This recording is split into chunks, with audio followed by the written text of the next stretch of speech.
पूछिला कहाँ बारे मैया हमार। आज तोहरा से पूछिला भैरो भैया जी कहाँ मैया हमार।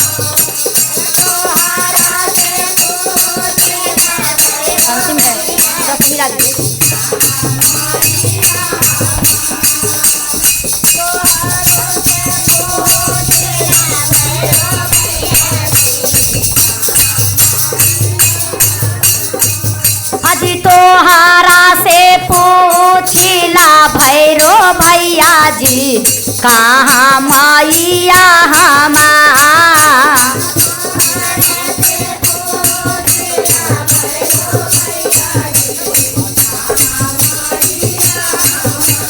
शेरवो से पूछिला बाघवो से पूछिला शेरवो से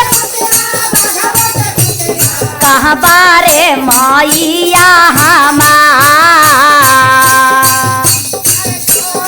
आजी तोहरा से पूछिला भैरो भैया जी कहाँ। आजी तोहरा से पूछिला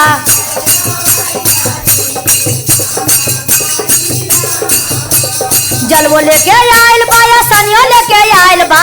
जलवो लेके आइल बा जलवो लेके आइल बा या सनियो लेके आइल बा। कहाँ बारे मैया हमार। आजी तोहरा से पूछिला भैरो भैया जी कहाँ। जी तोहरा से पूछेला भैरो भैया जी कहाँ मैया हमार।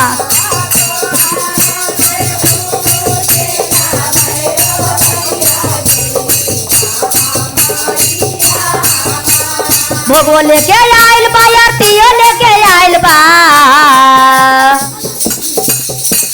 भोगो लेके आइल बा आरतियो लेके आइल बा। कहाँ बारे मैया हमार। आजी तोहरा से पूछिला भैरो भैया जी कहाँ मैया हमार।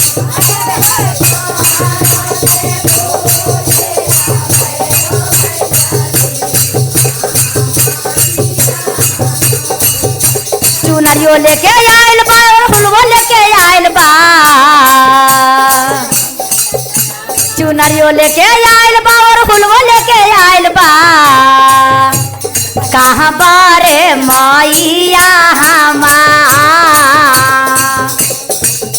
अजी तोहरा से पूछिला भैरो भैया जी कहाँ मैया हमार।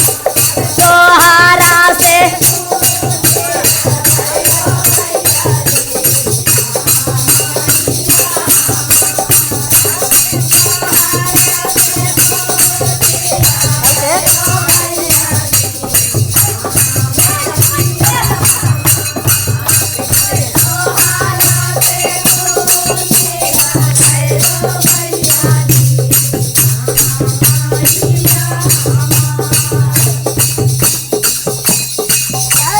मलियो से पूछिला मलिनियो से पूछिला।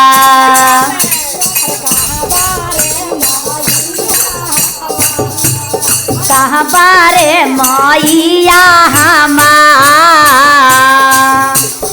आजी तोहरा से पूछिला भैरो भैया जी कहाँ।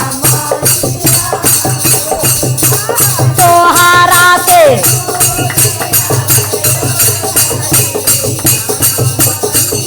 ढोलवो लेके आइल बा झलवो लेके आइल बा। चल चलो क्या बात है। ढोलवो लेके आइल बा झलवो लेके आइल बा। सखियो लेके आइल बा सहेलियो लेके आइल बा।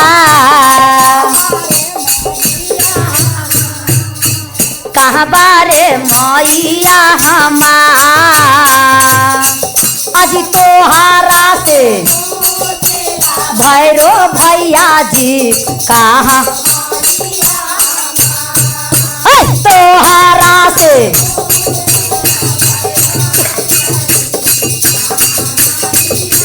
आजी तोहारा से पूछेला भैरो भैया जी कहाँ। अजी तोहारा से पूछेला भैरो भैया जी कहाँ मैया हमार। प्रेम से बोलिए दुखारनी माता की, नवो दुर्गा देवी माता के, भैरव भैया के।